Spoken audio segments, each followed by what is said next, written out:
Hi friends, welcome to Kalapilan channel.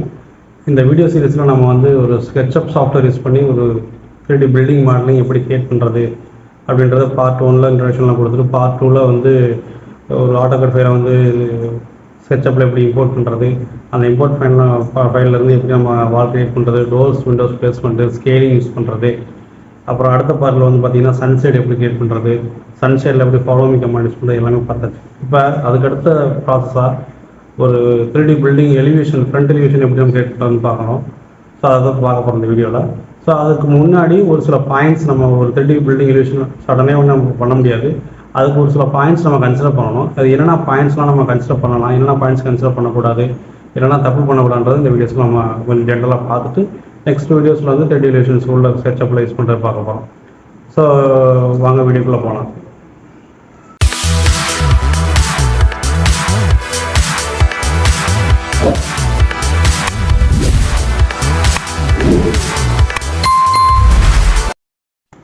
ஒரு front elevation நம்ம design பண்ணணும் அப்படின்னா எடுத்தாப்புல நம்ம உடனே நம்ம பண்ணிட முடியாது. அதுக்கு மெயினாக வந்து ரெண்டு ஸ்டெப் ஃபாலோ பண்ணியாகணும். முதல் ஸ்டெப் வந்து பார்த்திங்கன்னா என்ன டைப் ஆஃப் எலிவேஷன் ஒர்க் நம்ம போட போகிறோம் அப்படின்றத நம்ம கன்சிடர் பண்ணணும். என்ன டைப் ஆஃப் எலிவேஷன் ஒர்க்னா ஒரு 3 கேட்டகரியை நான் பிரிச்சிருக்கேன். ஒரு ஸ்ட்ரக்சரல் எலமெண்ட்ஸில் எப்படிலாம் நம்ம ஒரு எலிவேஷன் காமிச்சு கொண்டு வரலாம், அது ஒன்று. செகண்ட் வந்து இன்ஜினியரிங் ப்ராப்பர்ட்டிஸ், அதாவது வெல்டிங் ஒர்க்லாம் வந்து இந்த பிளேட்டு, ஸ்டீல், பைப்ஸ் யூஸ் பண்ணி அந்த மாதிரி இன்ஜினியரிங் ஒர்க்ஸில் ஏதாவது பண்ணலாமா. Third blasting work. ஸோ இப்போ ஃபஸ்ட்டு வந்து ஸ்ட்ரக்சரல் எலமெண்ட்ஸ் அப்படின்னு பார்த்தீங்கன்னா இப்போ ஃபார் எக்ஸாம்பிள் ஃப்ரண்ட் எலிவேஷனில் ஒரு விண்டோஸ் இருக்குது, சைட்லாம் விண்டோஸ் இருக்குது அப்படின்னா அந்த விண்டோஸுக்கு வந்து கீழே வந்து அந்த சில் லெவலில் லாஃப்ட் ஒரு சின்ன ஸ்லாப் மாதிரி போட்டு அதில் வந்து பாக்ஸ் வாங்கி கட்டுவாங்க. இல்லை சன்சைடில் வந்து மேலே பாக்ஸ் வாங்கி போட்டு அதில் வந்து பூந்தொட்டி வைக்கிறது, மற்றபடி ஆர்ச் மாதிரி அடிக்கிறது. ஸோ அந்த மாதிரி எல்லாமே இருக்குது.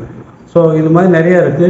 ஸோ ஒரு சில விஷயங்கள் அதில் வந்து செய்யக்கூடாதுன்னு நான் சொல்கிறேன். இப்போ சன்சைடு அப்படின்னா அதில் வந்து சிம்பிளாக வந்து வாட்டர் வந்து ட்ரைன் ஆகிற மாதிரி பண்ணுங்கள். ஏதாவது ஸ்டோர் ஆகிற மாதிரி பண்ணிங்கன்னா அது திரும்ப அது நம்ம ஸ்லாபில் ப்ரெக்னேட் ஆகி அது நிறையா பிரச்சனையை கொண்டு போகும். இப்போ வாட்டர் ஸ்டாக்மெண்ட்டாக இருந்துச்சுன்னா அது கொசுலாம் வரும். அந்த மாதிரி நிறையா இருக்குது. அதாவது ஒரு எலிவேஷன் போடுறோம் அப்படின்னா பில்டிங்கு டேமேஜ் ஆகக்கூடாது, ஹியூமன் ஹெல்த்துக்கும் இது எஃபெக்ட் ஆகாமல் பார்க்கணும். ஸோ இது எல்லாமே இருக்குது. ஸோ இது வந்து நான் சொன்னது ஒரு எக்ஸாம்பிள். ஒரு எலமெண்ட்டில் விண்டோவுக்கு இந்த மாதிரி இதே மாதிரி நீங்கள் என்ன பண்ணலாம்னா ரூஃப் லெவலில் ஏதாவது இழுத்து விட்டு வெளியே இருந்து நம்ம ஆர்டர் கொடுக்குறோம். அந்த மாதிரிலாம் அந்த ஒவ்வொரு ஸ்டேஜ்லேயும் நம்ம அந்த எலமெண்ட் வர்றப்ப கரெக்டாக இழுத்து விட்டு செய்ய வேண்டிய வேலைலாம் பண்ணிடணும். இல்லைனா அந்த எலிவேஷன் மாறிடும். இதுதான் வந்து ஸ்ட்ரக்சரல் எலமெண்ட்ஸ் ஒர்க்கு. ஸ்ட்ரக்சரல் எலமெண்ட்டில் காலத்தில் ஏதாவது ப்ரொஜெக்ஷன் கொடுக்குறது, இல்லை ஸ்லாபில் ப்ரொஜெக்ஷன் கொடுக்குறது. அதே வந்து பார்த்திங்கன்னா ரூஃப் லெவலில் பார்த்திங்கன்னா பாக்ஸாக பீம் போட்டு கவர் பண்ணி ஒரு எலிவேஷன் கொடுக்குறது. ஸோ அந்த மாதிரி நிறையா இருக்குது. இதெல்லாம் ஸ்ட்ரக்சரல் எலமெண்ட்ஸில் வந்துடும். அதுக்கடுத்து வந்து இன்ஜினியரிங் ஒர்க்ஸ்னு பார்த்தீங்கன்னா நீங்கள் உங்களுக்கு தெரியும் பிளேட்லாம் யூஸ் பண்ணியிருப்பாங்க. ஃப்ரண்ட் எலிவேஷன் வந்து பார்த்தீங்கன்னா பிளேட் யூஸ் பண்ணி பெயிண்ட் அடிச்செல்லாம் பண்ணியிருப்பாங்க. அந்த பிளேட்டை வந்து வெள்ளடிச்சு சின்ன சின்ன பிளேட்டு சம் ஸ்பேசிங்லாம் பண்ணியிருப்பாங்க.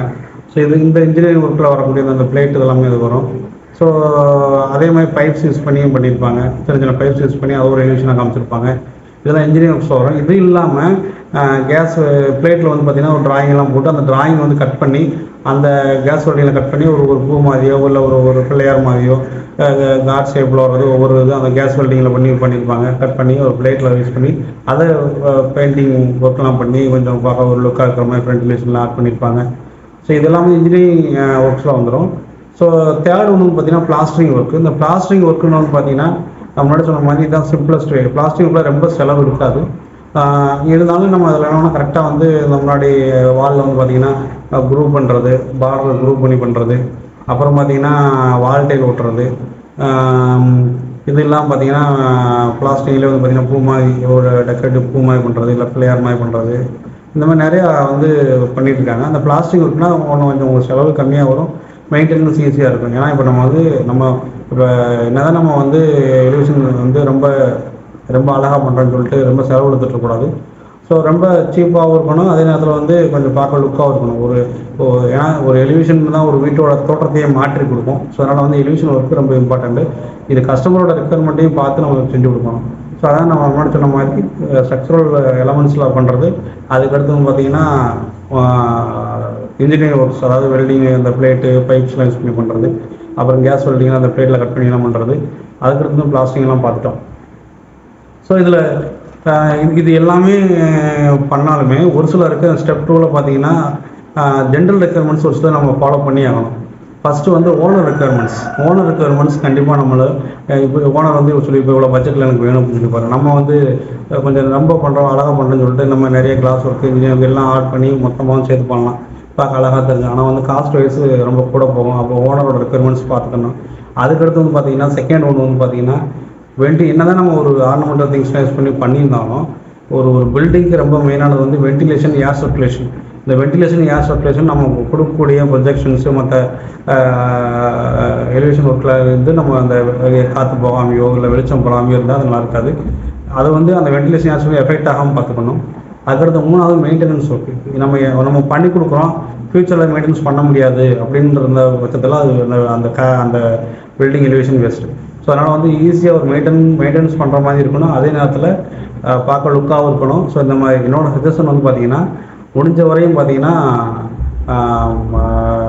அதிகமாக வந்து இந்த ஸ்ட்ரக்சரல் எலமெண்ட் யூஸ் பண்ணுறது, வேறு இன்ஜினியரிங் ஒர்க்ஸ் யூஸ் பண்ணுறது, இதெல்லாம் விட்டு பிளாஸ்டிக் ஒர்க்லேயே கொஞ்சம் நீங்கள் கொடுக்குற மாதிரி பண்ணிங்கன்னா கொஞ்சம் காஸ்ட் வைஸும் கம்மியாக இருக்கும். அதே நேரத்தில் வந்து ஒர்க்கும் கொஞ்சம் நல்லா இருக்கும், பார்க்க லுக்காக இருக்கும். ஃபைனலாக வந்து கலர். இந்த கலர் வந்து பார்த்திங்கன்னா நிறைய பேர் வந்து கச்சன்னு ஏகப்பட்ட கலர்ஸ் கொடுப்பாங்க. என்னோட ஜஸ்டிஷன் இந்த பழைய பில்டிங்ஸ் நிறையா பண்ணியிருக்கோம். அதில் எல்லாமே பார்த்திங்கன்னா ஒரு 2 or 3 கலர்ஸ், மேக்ஸிமம் 3 கலர்ஸ் வச்சு நீங்கள் பண்ணிங்கன்னா கொஞ்சம் பார்க்கறதுக்கு ரொம்ப லுக்காக இருக்கும். ஒன்றுக்கு ரொம்பனா ஒயிட்டே நல்லா தான் இருக்கும், இருந்தாலும் ஒரு 3 கலர்ஸ் மேலே போகக்கூடாது. இப்போ பார்டர்லாம் பார்த்திங்கன்னா ரொம்ப திக்காக கொடுக்கலாம், அதுக்கப்புறம் வந்து ரொம்ப லைட் கலர்ஸ் கொடுக்கலாம். அதுக்கப்புறம் பார்த்திங்கன்னா அந்த ஒயிட் மேக்ஸிமம் ஒயிட் அதிகமாக இருக்கிறாங்க பண்ணுங்கள். இந்த 3 கலரில் ஒயிட் அதிகமாக இருக்கணும், மற்ற 2மே கம்மியாக இருக்கணும் பண்ணிங்கன்னா உங்கள் வீடு பார்க்க கொஞ்சம் லுக்காக இருக்கும். ஸோ இந்த மாதிரிலாம் கன்சிடர் பண்ணி நீங்கள் ஒரு எலிவேஷன் கிரியேட் பண்ணீங்க அப்படின்னா கண்டிப்பாக அது ஒரு பார்க்கவே நல்லாயிருக்கும். ஒன்றுக்கு சொல்லப்போனால் ஒயிட்டே நல்லா தான் இருக்கும், இருந்தாலும் 3 கலருக்கு மேலே கொடுக்காதீங்க. அதே அந்த 3 கலரோட காம்பினேஷனை காம்பவுண்ட் வால்லையும் கொடுத்தீங்க அப்படின்னா பார்க்க வீடு வந்து காம்பவுண்ட் வால்லேருந்து எல்லாமே பார்க்க ஒரு லுக்காக இருக்கும். ஸோ என்னோடய அட்வைஸு வந்து ஓனர் ரெக்குயர்மெண்ட்ஸு, அதுக்கடுத்து காஸ்ட் கம்மியாக இருக்கணும், மெயின்டெனன்ஸ் கம்மியாக இருக்கணும். ஸோ இதெல்லாம் கன்சிடர் பண்ணி பண்ணிங்கன்னா ஒரு good quality of engineers elevation உருவாக்குறதுன்னு சொல்லுவாங்க. ஸோ அதனால் வந்து தயவுசெய்து இந்த ரெக்குயர்மெண்ட்ஸ் நான் சொன்ன 3 ரெக்குயர்மெண்ட்ஸ் எல்லாம் ஃபாலோ பண்ணி முன்னாடி சொன்ன என்னென்ன திங்ஸ்லாம் கன்சிடர் பண்ணணும் நீங்கள் ஃபாலோ பண்ணிங்கன்னா எலிவேஷன் வந்து பார்த்திங்கன்னா காஸ்ட் வைஸும் சரி, காஸ்ட் வைஸு, ஸ்ட்ரென்த் வைஸு, மற்ற மெயின்டெனன்ஸ் வைஸு எல்லாமே வந்து கரெக்டாக இருக்கும்.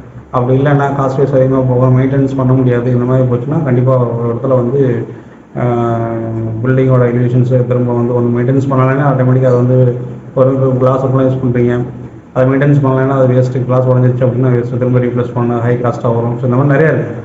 ஸோ இதை பேஸ் பண்ணி நம்ம ஒரு எலிவேஷன் எப்படி கிரியேட் பண்ணுறது, நெக்ஸ்ட் கிளாஸில் ஸ்கெட்சப் யூஸ் பண்ணி எப்படி பண்ணலாம் அப்படின்றத நம்ம பார்ப்போம். தேங்க்ஸ் ஃபார் வாட்சிங் கட்டட புரியா.